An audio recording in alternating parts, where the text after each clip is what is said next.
All right. Okay, well, let's get started. You did write this article, which I'll bring on the screen once you begin talking. I want to get your reaction to this ongoing Ukraine crisis. I mean, it is still happening. Russia is still conducting its military operation. And as you know, there has been a lot said and a lot of misinformation. So you wrote this article, From Crisis to Catastrophe, What is to be done in Eastern Europe. Could you talk about what you had to say in that article and just your general reactions to the crisis? Well, first of all, thank you for inviting me. This is a very perilous moment that we face. What's happening is that we may be on the verge of World War III. And if you listen to certain commentators from Eastern Europe, particularly from Ukraine, they say we're in the embryonic stage of World War III. I think that it's important to gain a bit of historical perspective with regard to this crisis. This is what I wrote in the article you just flashed on the screen. I think it's important to divide the relations between the North Atlantic Bloc and Russia into three segments, pre 1917 to 1991, and post 1991. Now, as I say in that article, if you look at your map, you'll quickly acknowledge and recognize that Russia is has the most territory on the European continent. It has the most resources, be it gold, petroleum, natural gas, titanium, which is necessary for the construction of airplanes. And it's the most populous nation on the continent as well, almost twice the size of number two nation, now known as the Federal Republic of Germany. And so that created a contradiction for many Western European nations, because as they began sailing south to plunder Africa and west to plunder the Americas, becoming alleged world powers, they did not necessarily dominate their own backyard, speaking of the European continent. And that led Napoleon about 200 years ago to try to resolve this contradiction by invading Russia and being soundly defeated. And then you had the so-called Crimea War a few decades later, with Britain and London and Paris principally ganging up on Russia. And then, in a turning point in world history, in 1904, you have London finance the Japanese attack on Russia, which Du Bois, Ho Chi Minh, Nehru of India, Sun Yat-sen of China all saw as a turning point in world history, insofar as it represented an Asian nation defeating, quote, European nations, speaking of Russia, which seemed to go against the predicates and suppositions of white supremacy. But it did lead directly to the Russian Revolution. It led also to the knockout blow delivered by Japan against the British Empire by seizing its cash cows of Hong Kong and Singapore in 1941, 1942. And so, as I say in that article, in some ways, Russia is metaphorically akin to the whale in Moby Dick, Herman Melville's novel, insofar as Captain Ahab is the North Atlantic countries who are being driven to self-destruction, crazed self-destruction, in pursuit of this gigantic country, speaking of Russia. However, Russia was not standing still as these plots were unfolding, because it decided early on that it should attack its Western European antagonists at the root of their power, which was colonialism. And so even the New York Times, if you read the New York Times a few days ago, their correspondent in Johannesburg, who I hope I'm not getting him in trouble by not speaking ill of him, but he was reporting about the fact that in the, quote, global South, unquote, there's not as much enthusiasm about this sanctions regime, this boycott, divestment, and sanctions movement against Russia that has been inaugurated in recent weeks. And he pointed out that in another turning point in world history, the battle in what was then Abyssinia, now Ethiopia, in the 1890s, where the Africans repelled an Italian invasion, that there were volunteers on the ground from Russia. And of course, I had reported previously that Russia had armed the Abyssinians to the teeth to repel the Western European invaders.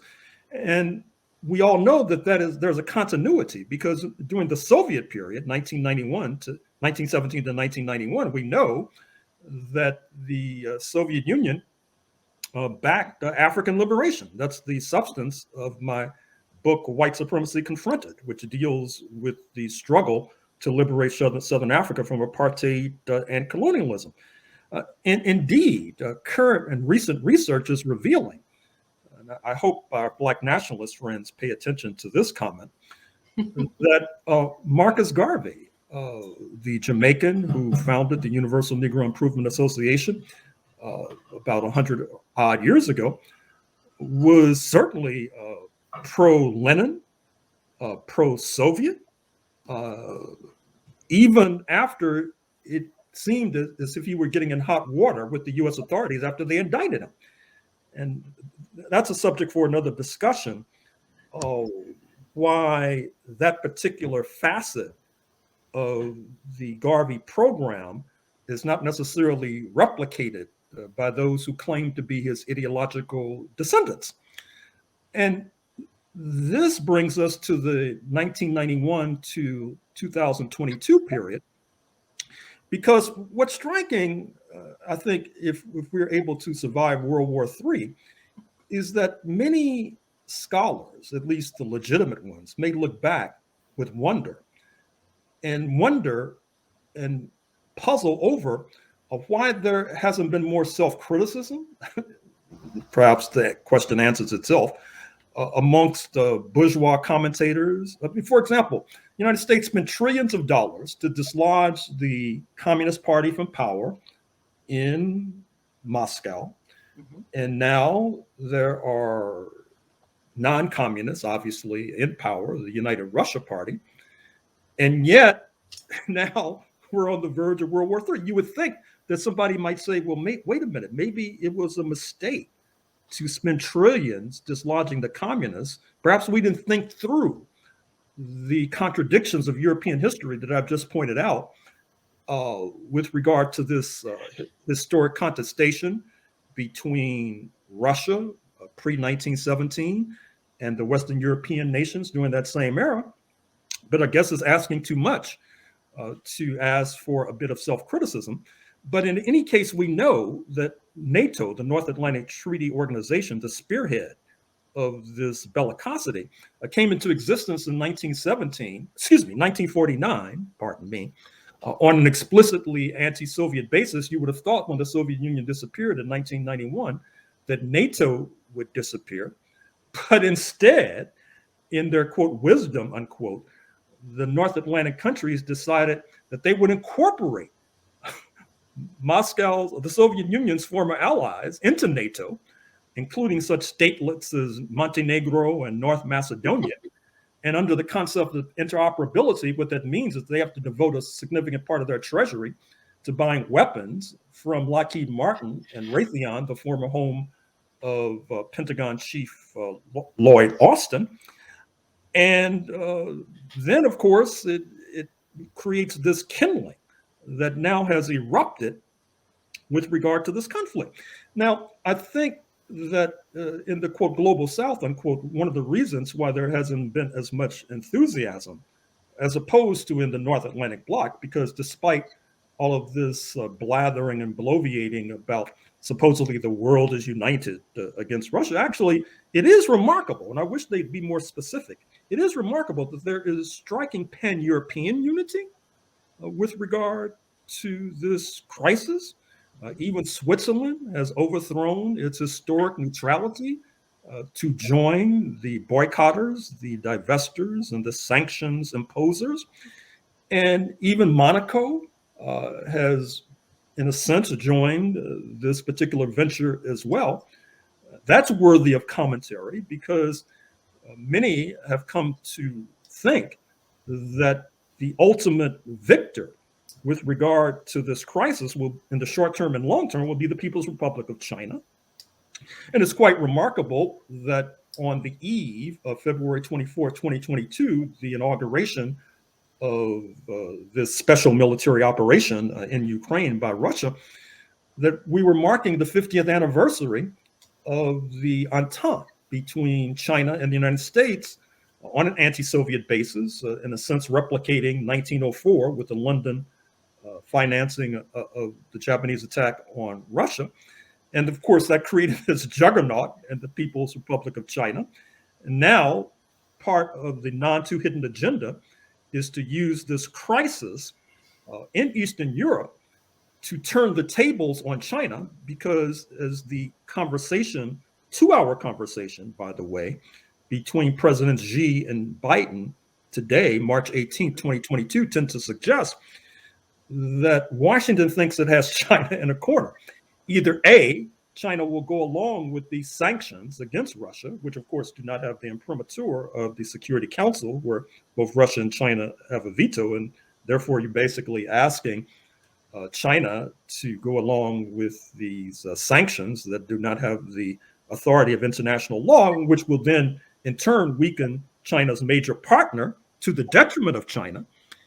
Or B, if China doesn't go along with these sanctions, then Washington will try to encourage the European Union, which, by the way, has fallen flat on its face during this crisis, encourage the newly inaugurated leader of South Korea, President Yoon, a certified hawk, and other members of the so-called Quad, India, United States, Australia, Japan, to tighten the noose around China, and so that this competitor to North Atlantic imperial hegemony, not to mention white supremacy, could then be weakened and perhaps toppled, along with toppling the regime in Moscow. Now, that's the fever dream, the wet dream, if you like, in the corridors of power in Washington. Whether or not it will come to fruition is another question. Thank you so much for that that background, Dr. Horne. These fever dreams, as you call them, to me are just insane. You made mention of 50 years ago, Nixon, the old Cold Warrior, the Red Baiter, going to China, meeting with Chairman Mao and Zhou Enlai. And now we see an administration that seems to be terribly incompetent, to your point about the lack of self-criticism, who have brought China and Russia together. So the goal then was to keep China and Russia separated. That has been a foundation of U.S. foreign policy. Don't let them become friends. Except everything that the U.S. has done, including the 2014 coup in Ukraine, has brought China and Russia closer and closer together. And so we see headlines today that the U.S. is going to tell China, you can't side with Russia and you have to join us, which of course is suicide. Oh, sorry. That's okay. That's suicidal for China because they need their friendship with Russia. And if Russia loses here, then China knows that they are next. So there's so many other ways that we could talk about this inexplicable or seemingly inexplicable behavior on the part of the U.S. in this entire crisis.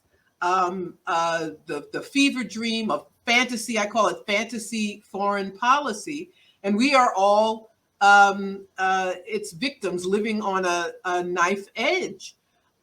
We see people in Washington who should be fired. I guess Biden would have to fire himself. So, at any rate, what do you think about these all of the actions that the Biden administration has undertaken, which have led to this happening?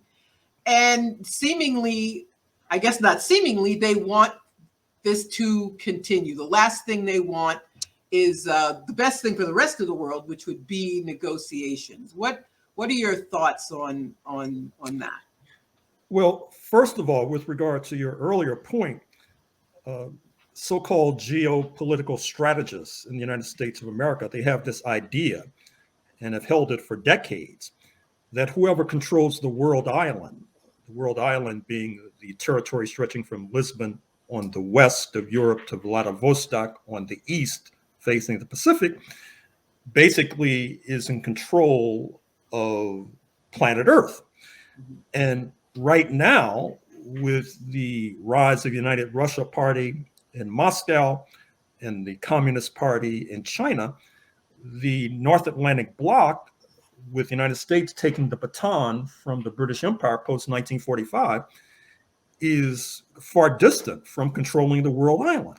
And so, from their point of view, this present crisis in Ukraine presents a marvelous opportunity to reverse the tides of history by engaging in regime change in both Moscow and in Beijing, two nuclear powers.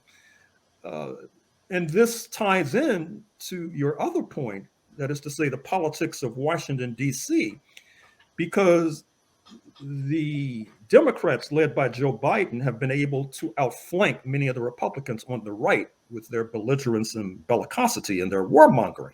Mm-hmm. Republicans do not like to be outflanked on the right. They feel that that is their territory. In fact, they have an informal slogan of no enemies on our right that helps to shed light on their playing footsies with neo-Nazis in Charlottesville and elsewhere, not to mention in the Donbass in eastern Ukraine. And so what's happening now is that many of them, not all of them to be sure, but many of them are scrambling to outflank Biden on the right. I would point particularly to Senator Rick Scott of Florida, Mm-hmm. who is now in a traffic jam in his home state because a number of Floridians plan, as he does, to run for president, including Agent Orange, Donald J. Trump, Marco Rubio, little Marco Rubio, as Mr. Trump has called him, and of course, the windbag, Governor DeSantis. And so he has to distinguish himself somehow in his home state, not to mention nationally. So he's not only calling for the latest harebrained scheme coming out of Washington, which is a no-fly zone, which could involve United States and NATO shooting Russian planes out of the sky over Eastern Europe, which could trigger World War III. But he's also talking about transferring jets, fighter jets, to the battlefield, either through Poland or Romania or Moldova or Slovakia.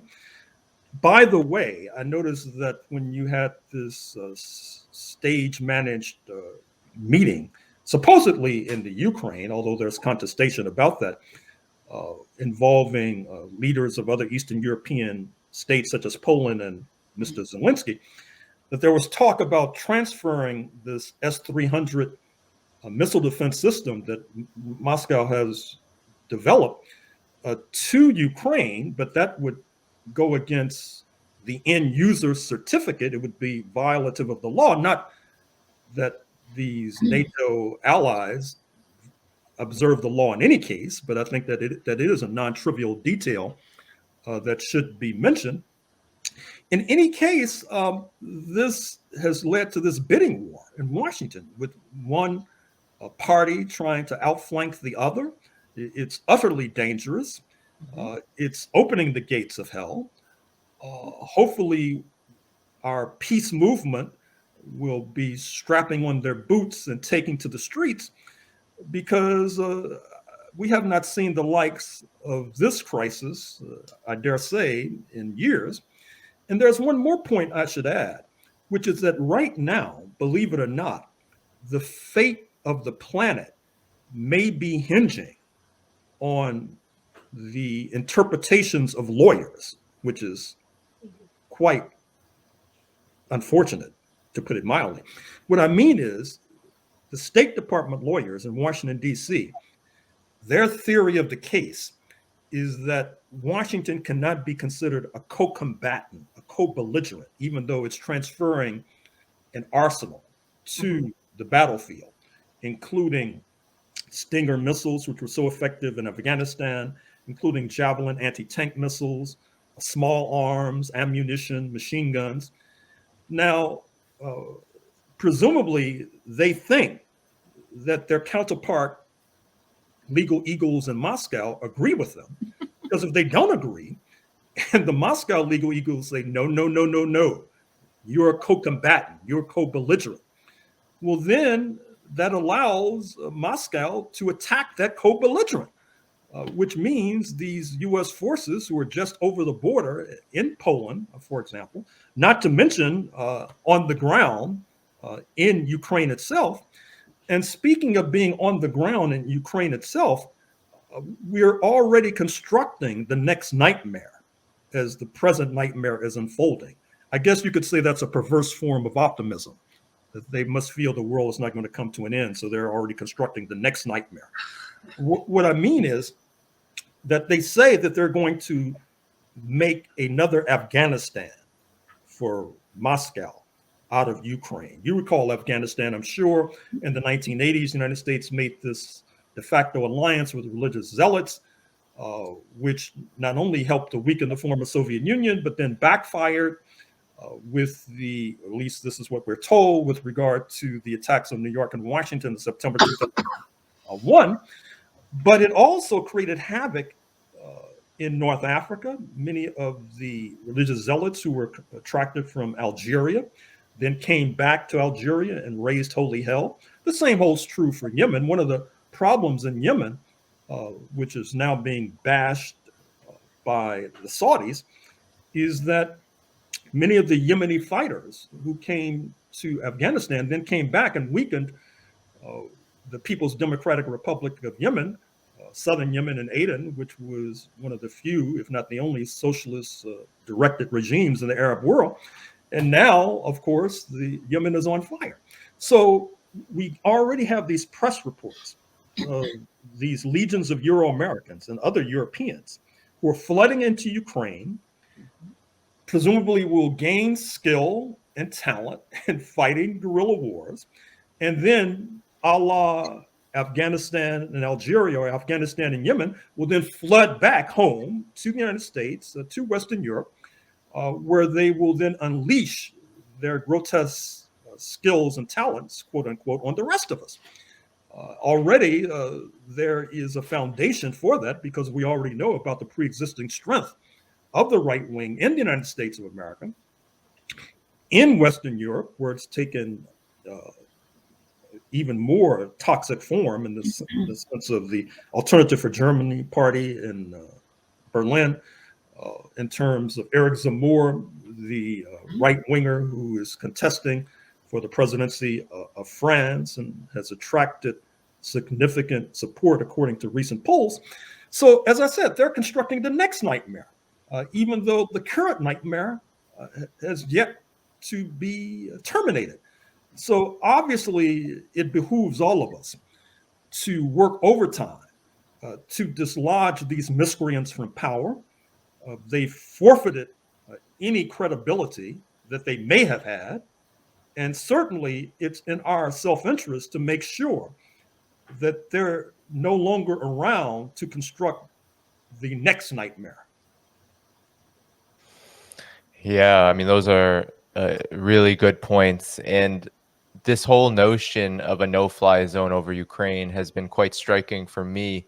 And the fact that the president of Ukraine, Vladimir Zelensky, who was elected on the premise that he would de-escalate and demilitarize the country as it was embattled in a civil war, still is. That's a huge part of this current crisis, is the fact that Ukraine has been bombarding and shelling eastern Ukraine, Donbass, for 7-8 years now, to the detriment of tens plus thousand lives. But nonetheless, this whole idea of a no-fly zone, as you said, it really does risk World War III. It's both the risk of shooting down Russian forces in the air, but also Russia is a military power. It has anti-aircraft missile weapons, which can also fire back. And that would mean also, if Article 5 of NATO's so-called constitution is triggered, that would mean that Russian territory itself would be ripe for a strike of many kinds. And so I think that just shows how dangerous the situation is right now. And as you said, where is the peace movement in all of this? And I would like to, if you could comment on that question, right? Where is the peace movement? And maybe if you could give a bit of history about, how has Russia been looked upon by the peace movement. I know that you've written extensively on Du Bois and Robeson. Could you talk about, you mentioned in the article, right, there was this period where in order to gain concessions in the Jim Crow, against Jim Crow, there was an abandonment of this peace orientation, this internationalist orientation that was held by the likes of Robeson. Could you talk about that and what lessons we could learn today for the current peace movement? Well, point number one, I made a critique of some of our representatives in Washington, D.C., singling out Senator Rick Scott and President Biden. I could have expanded and extended my remit easily, I'm afraid to say, to some members of the Congressional Black Caucus. And of course, our co-host Margaret Kimberly has been waxing upon that quite a bit of late. Even Barbara Lee, who stood tall in 2001 with regard to the crisis in Afghanistan, has decided to throw in her lot, I'm afraid to say, along with other members of the Congressional Black Caucus, with the warmongers. Now, on the one hand, as your prefatory comments suggested, we can see this as flowing inevitably from what I call the Compromise of 1954, whereby in return for anti-Jim Crow concessions, the tallest trees in our forests, who tended to be of the left, were isolated, persecuted.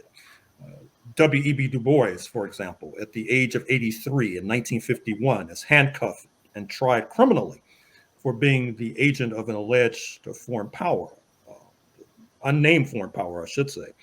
That foreign power, not mentioned in the indictment, is the is the Soviet Union, because Du Bois was advocating banning the bomb, banning nuclear weapons, and so that had to be a communist plot. And therein, you begin to see the crisis that emerges in the peace movement, because as was said during the bad old days of slavery, you only need to beat one slave to keep the entire plantation in line. And so when you put a man of the eminence of W.E.B. Du Bois, who is a leader of the Peace Information Center, on trial, this sends a signal to the rest of the peace movement that if you veer too far out of line, you too can be indicted. And unlike Du Bois, you won't be able to get international press and have the lawyers from the left, from the National Lawyers Guild, come to your defense. You can look forward, I'm afraid to say, to a lengthy jail term. And the same holds true for other people on the left, including Paul Robeson, who incurred the wrath of the U.S. authorities in 1950, 1951, when he filed a petition at the United Nations charging the U.S. with genocide against Black people. His income plummeted from the 6 figures to the 4 figures. His passport was taken. He was finding it difficult to have concerts. His records were being taken out of stores because, of course, as you know, he was a world-class actor, singer, intellectual, linguist, etc. And this, of course, only began to end when you had his friends in India, led by Prime Minister Nehru, began to clamor against that sort of thing. And then let me mention one more point in this regard to link this directly to the Congressional Black Caucus, because not so long ago, a leading light in the Congressional Black Caucus was Congressman George Crockett of Detroit, Michigan. Congressman Crockett came into prominence most directly in 1949 when he was the lawyer for the Communist Party in what was then called the trial of the century, the trial of the Communist Party leadership. He was a lawyer for Ben Davis, who had followed Adam Clayton Powell into the New York City Council on the Communist Party ticket, 1943 and 1945, then put on trial in 1949 and jailed by 1950, 1951. Crockett, his defense of Ben Davis was so vigorous that he was jailed after the trial.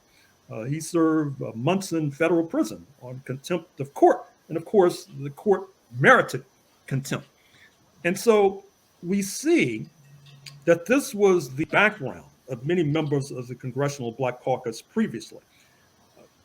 I think, Margaret Kimberly, you mentioned that Mr. Crockett's fellow Detroiter, John Conyers, yes, before he passed away and left Congress, was railing against the Azov Battalion of Ukraine. which of course we know as a neo-fascist, neo-Nazi formation. Congressman Ronald V. Dellums, to connect these threads, was the predecessor of Barbara Lee in the Congress of the United States representing Oakland, Berkeley. Congressman Dellums, the late Congressman Dellums, was known for his close camaraderie with the Black Panther Party, his close friendship with Bobby Seale, the co-founder of the Black Panther Party, also from the San Francisco Bay Area. And we all know what happened to the Black Panther Party, how they were subjected to murderous attack, as represented most recently in the Hollywood film Judas and the Black Messiah. And so I guess you could say, if you wanted to factor in every element of the equation, that the Congressional Black Caucus of today did not have the benefit of these searing experiences of a George Crockett or Ronald V. Dellums. So perhaps we should not necessarily be shocked or surprised that they are wanting in 2022. Although if you want to subject that point of view to criticism, saying I'm being much too charitable, I won't object. They will have to defend themselves. Thank you. Thank you very much. Yeah, it's an interesting history, what's happened with Black politics, the way, and just to be frank, they've been bought off. There was a time when they were left alone. And then, as neoliberalism strengthened, and then they said, well, we can't leave these people over here unbought. And they decided who was and wasn't going to be elected, who would be defeated. And the end result is a Black caucus that is pretty much like the rest of Congress. But anyway, I had another question for you. We all see the war propaganda that we're being subjected to. I have no recollection of anything like this in my life, where every members of Congress are, have blue and yellow flags and saying glory to Ukraine, while also claiming it's not really a fascist statement, even though it was. So we have a population that has been deliberately dumbed down, dependent upon corporate media, which works hand in hand with the state. So we have, a public who I don't think realize the danger that we're in. We see members of the media goading the Biden administration to war. Aren't you going to stand up to Putin? Aren't you going to call his bluff? It's horrible. So we have a public, the anti-war movement is small, but the vast majority of people have been so indoctrinated. What are your observations about that? This overwhelming indoctrination that has become accepted by the vast majority of people? Well, it's a complex question. As you know, one of the subjects I've written on of late has been the origins of settler colonialism in North America, stretching back to the 16th century.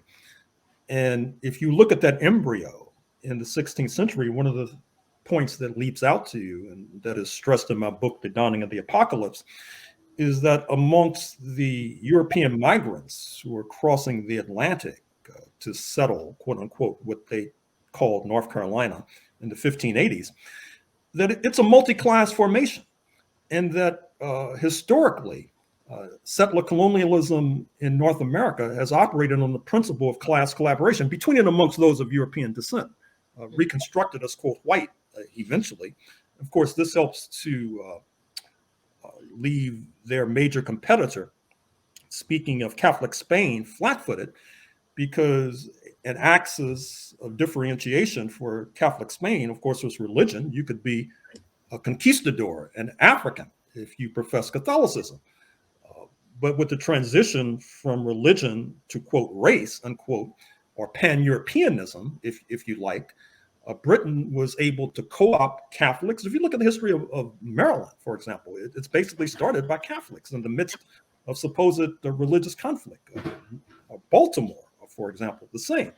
And so we shouldn't be overly surprised that even in 2022, hundreds of years after the formation of settler colonialism, that class collaboration is still a fundamental tenet with regard to the alleged and purported stability of the United States of America. We all know, even contemporary analysts recognize, that since the Democratic Party in the 1960s seemed to be moving towards the Voting Rights Act of 1965, the Civil Rights Act of 1964, that they have not won a majority of the Euro-American electorate since then. 1991, David Duke, a Nazi and Klansman, runs for governor of Louisiana.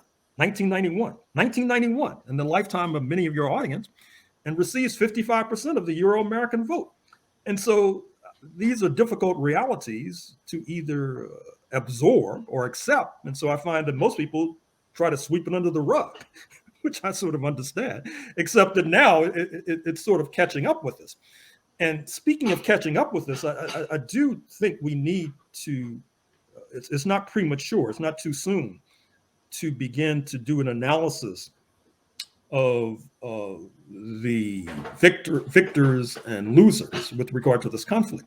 I think that Ukraine certainly is a short-term loser and a long-term loser with regard to this conflict. The United States will probably be a short-term beneficiary and a long-term loser. What I mean by that is that in the short term, it seems as if they've been able to co-opt the European Union, the giant with the feet of clay, with President Macron's line about strategic autonomy of the European Union going into the wastebasket, apparently. If this were an investment show on CNBC, I would be advising to buy the stock of Raytheon and Lockheed Martin, perhaps Boeing, for example, because it's interesting in terms of collective wisdom. I noticed that the Germans rearming, which is one of the most frightening aspects of this whole escapade, they're deciding not to buy French jets, but US fighter jets, which left me somewhat baffled. I don't know if that was a head fake, a multi-million-dollar head fake on their part, or I should draw some other inference from it, but it's really remarkable. But I think the European Union will be a short-term loser and a long-term loser unless they reverse course. They're going to have to deal with an energized ultra-right wing, per my comments about creating an Afghanistan in their backyard. They're going to have to deal with millions of refugees. And although we know that these Ukrainian, quote, blonde and blue-eyed refugees do not receive as much flack as those from North Africa and Western Europe, inevitably, it seems to me, it's going to be a strain on the budget of Brussels and the various capitals. And then in the pièce de résistance, they're being asked to join the new Cold War against China, their major market. They're being asked to find a new energy source other than Russia. And so now I saw these articles about they're thinking about building a pipeline from Nigeria up to the Mediterranean. And I was thinking, don't they read the newspapers? I mean, what do they think Boko Haram is going to say about that? And all these religious zealots they helped to fund in Burkina Faso and Mali and elsewhere. So the European Union is in a real jam. And if there were any wisdom in the leadership, they'd be leading a fast break away from Washington. China seems to be a short-term victor and a long-term victor. But of course, that's dependent upon circumstances that are yet to unfold concerning this anti-China alliance, whether or not the United States, as they used to say in the old cowboy movies, might seek to get the drop on the Chi-Coms by launching a preemptive strike against them because they won't go along with sanctions. And they're funding Russia's, quote, adventurism, unquote, in Eastern Europe. But that seems to be the preliminary tally. But as I said, these events are unfolding at a fast and rapid rate. Yep. And please allow me an opportunity to revise and amend my prognostication as the situation might demand. Oh, for sure. I mean, this is moving very fast, and I think you're right that we don't have a crystal ball, but we can definitely see the current trajectory where things are going. And It's very interesting you brought up how Ukraine refugees coming out of Ukraine are being portrayed in the mainstream Western media, especially as being blonde hair and blue eyed and as being worthy, unlike the millions upon millions of refugees from places like Libya, Yemen, and Syria, and etc., which the European Union had a heavy hand in helping create, along with its imperial master in a lot of ways, the United States, and how they are being portrayed as unworthy and as being sort of deserving of their absolutely destitute and a really horrific fate. But one interesting thing about this, I think you bring up a really good point about how these refugees are still going to create havoc for the economies and also the social life of these extremely racist countries. I mean, these countries have a huge race problem. The whole entire Western world right now is coming apart at the seams, in large part because these tensions continue to be stoked, continue to create irreconcilable divisions in society.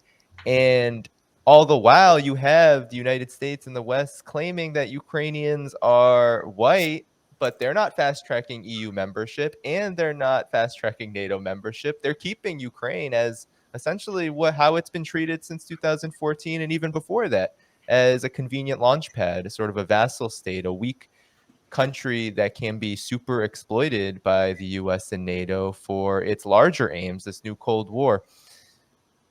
I wonder what you think about this new Cold War generally. You made really good points about China and Russia and how they are very close to Europe. And so Europe is really in this bind because a lot of European countries have signed on to the Belt and Road. A lot of European countries rely on Russia as a huge market for energy.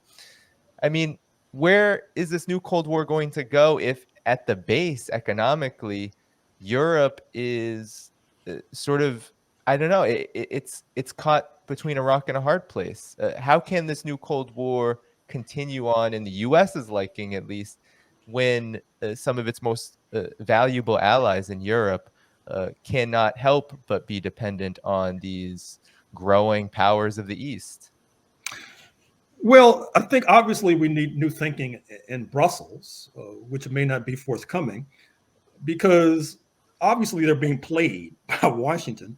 Washington starts a brush fire in their backyard and then hides behind that formidable border known as the Atlantic Ocean, and then gives counsel and advice.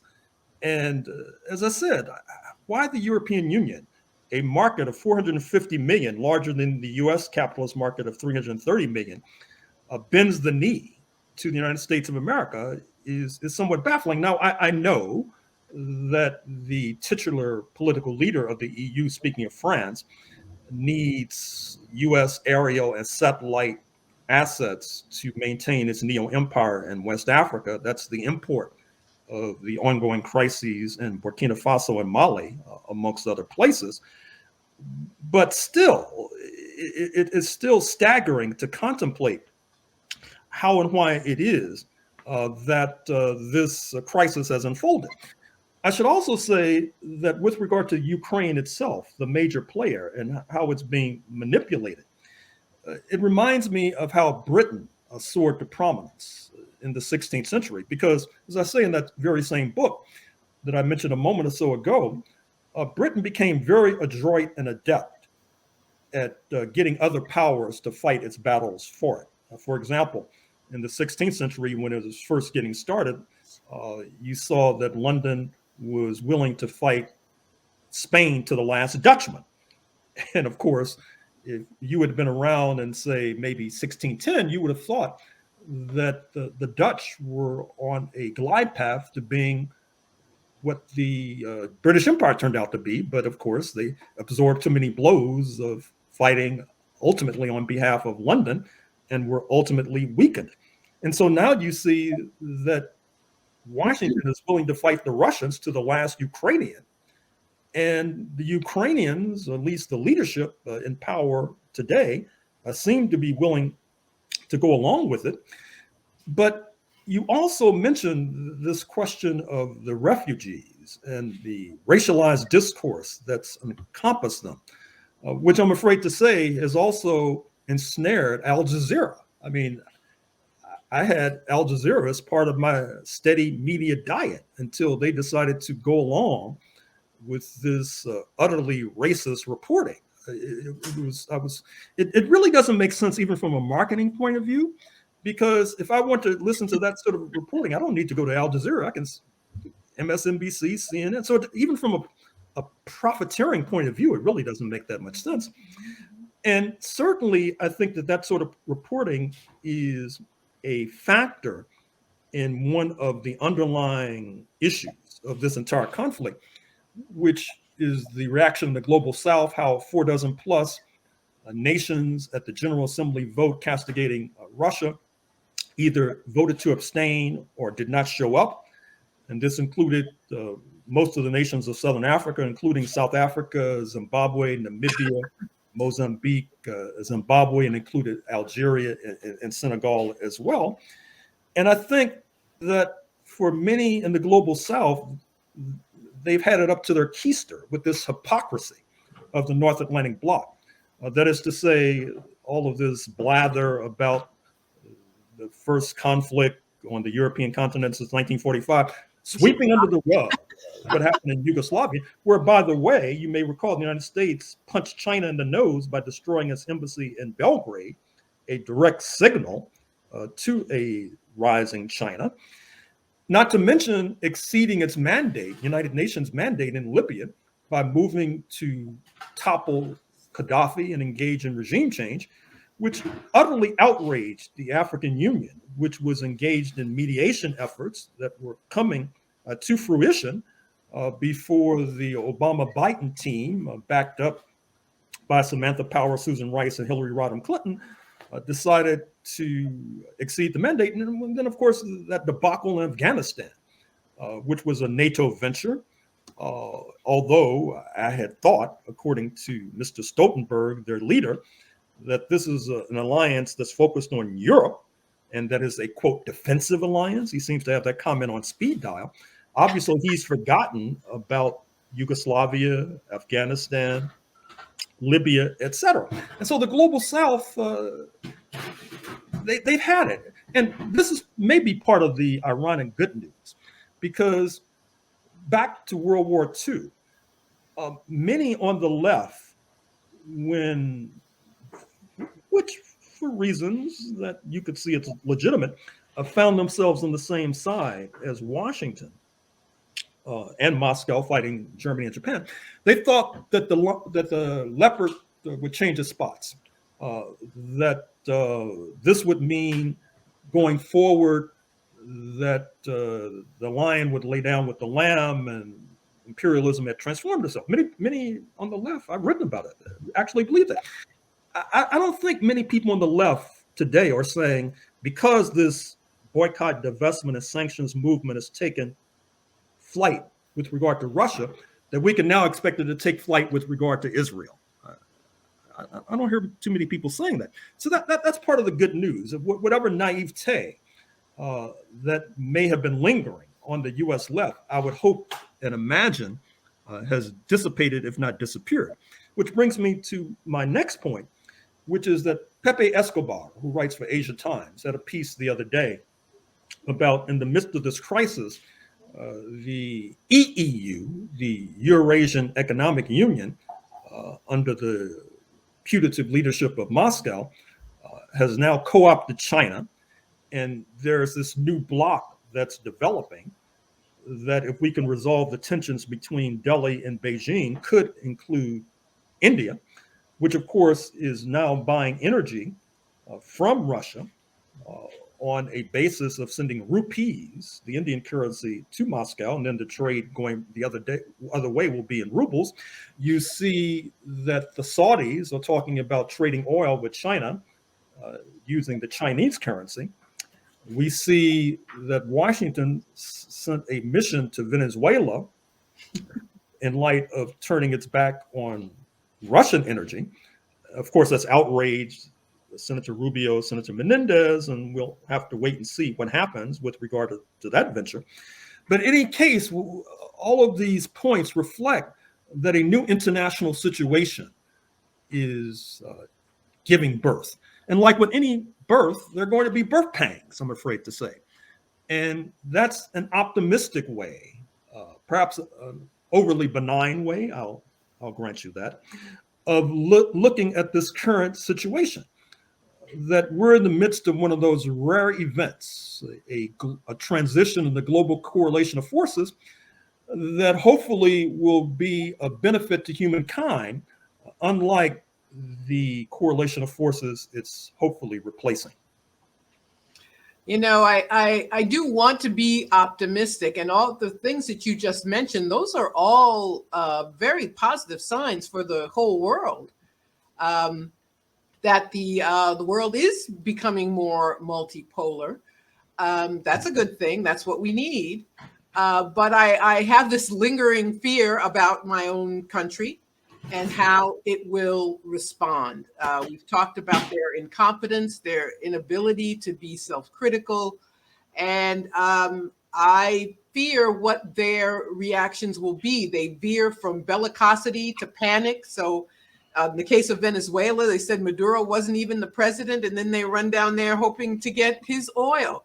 So these are not the smartest people, just to be blunt about it.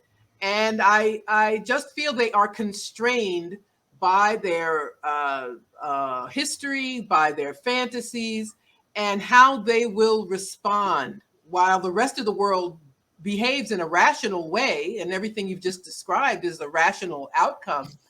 That we live in an irrational country. So I don't know if you have any thoughts about that. Well, also keep in mind as well, and this is something I think we should trumpet on like Agenda Report and other organs to which we have access. We need to ensnare our antagonists in their own contradictions. Mm-hmm. What I mean is, despite this boycott, divestment, and sanctions movement targeting Russia, which has taken off like a rocket in recent days, already you see the point that it does not encompass the third largest bank in Russia, which is Gazprom, which is tied to the natural gas behemoth, which sends natural gas to Germany and other sites in Europe. And of course, I'm speaking to you from Texas, and the sound you might hear in the background is corks and champagne bottles popping as those in the Petro Metro are dancing in the streets at the prospect of capturing markets from Gazprom that they had not held heretofore. But interestingly enough, so Gazprom has this bank, the third largest bank in Russia, which finances all these transactions. It's not being boycotted. So don't be surprised that within months, Gazprom is the number one bank in Moscow. Likewise, you've had Exxon and BP make quite a to-do about exiting Russia along with its comrades in the Fortune 500. But that does not apparently encompass Total of France, the energy giant of France. So since these folks in the United States seem to be so hysterical about Russia, they're boycotting Tchaikovsky, who died 2 centuries ago. They're boycotting Dostoevsky. We were told that we should have a wall between art and politics and sports and politics, but concert singers and orchestra conductors are being made, not just to denounce the war, but to denounce Vladimir Putin. Mm-hmm. Otherwise, they'll lose their jobs. So we should ask them, what do you think about Gazprom Bank? I mean, I'm not saying you should extend, but people need to be faced with the contradictions. I mean, they should be forced to answer. When are you going to get in Macron's grill about Total, for example? So I think that there are a number of opportunities opening up for us in the radical movement, the progressive movement, the peace movement. As one door closes, another opens. The old saying about the Chinese character of peril comprised of both danger and opportunity. I think that obviously there's a danger we've spent time talking about in terms of World War III, but there's an opportunity. Yep. it seems to me to play on these contradictions, to attack our foes, to get them to own up, because at these Ivy League universities, they have entire curricula on grand strategy, which are designed, quite frankly, to maintain U.S. hegemony forevermore. And now we're talking about U.S. hegemony being potentially jeopardized. So what happened to grand strategy? I mean, shouldn't these professors be criticized, or should they engage in self-criticism? Should the curriculum be revamped? I mean, should they start to invite Margaret Kimberly and Danny Haiphong to lecture? Yes. And Dr. Horne, yes. Well, so, I mean, these are the kinds of questions that we should be raising. Mm-hmm. Yeah, no, the ensnaring the Western imperial powers and their own contradictions sounds like a really good idea. And I think it gets to this idea that I was thinking about as you were talking, was how, globalization over the past 30 years since the fall of the Soviet Union, there's a huge catastrophe portion to it, of course, especially what happened to Russia. But we know how the United States used it as an opportunity to expand its hegemony, the endless wars, the backbreaking austerity. But at the same time, what also happened over this period was there has been a real interconnectivity that has happened across the world, and that countries like Russia and China, especially China in the economic realm, but even Russia, as we're seeing now, are deeply integrated in the overall global economy, making this new Cold War really suicidal for the United States and Europe in so many ways, for the US and NATO in so many ways. Yet they continue on in this very confused manner in so many ways. We see how there's all of this bluster to try to isolate, starve, and hopefully regime change Russia, but at the same time, they are very keen on their hesitation about the no-fly zone request from Volodymyr Zelensky. So there is this really contradictory policy that's being undertaken in this new Cold War that does open up an opportunity to expose the political side of all of this. What are the politics involved, and how do we intervene so that it isn't just the chorus of imperialism singing the song of the day and singing the song of the moment, but that we can actually begin to write history? Because at the end of your article for Black Agenda Report, you say very, very specifically that there's so many lessons to draw from this moment, but a better understanding of history and the international correlation of forces is a huge one, along with the collectives and the movements that we need to take advantage of these moments. I don't know if you want to close on that, and also just tell people where to find you as we end here. Well, as is evident, I'm not underground yet, and let's keep our fingers crossed, and hopefully that won't have to happen. But I would say that certainly the point that I would raise until there's not a breath in my body is that our movement needs obviously to be more internationalized and globalized. That's how we are able to level the playing field with regard to the strength of the right wing in this country, for example, because that is their Achilles heel. And the opposite of an Achilles heel is what we enjoy when we venture across borders and across oceans. I mean, when we talk about slavery, for example, we know that it not only was able to be defeated because of internal struggle, but also there was external struggle. The Haitian Revolution in the first instance, 1791 to 1804, which ignites a general crisis in the entire slave system that could be resolved only with its collapse, not only in the United States, but in the Americas. With regard to U.S. apartheid, Jim Crow, we've made reference to the international pressure generated by Paul Robeson and forces on the left by taking the United States before the international community, before the United Nations, creating a dynamic which even the U.S. Supreme Court acknowledges in its epical Brown versus Board of Education decision in 1954, making specific references to the point that the United States is losing credibility and altitude because of U.S. Jim Crow. And so those particular dynamics have not disappeared or dissipated one iota. The international community is our ally. It's our ally with regard not only with issues regard to war and peace, our subject for today, but also with regard to combating police terror and combating these other ills that are afflicting our community. So I assume our time is rapidly expiring. So I'd just like to thank you for inviting me onto this program, and I look forward to engaging with you sooner rather than later.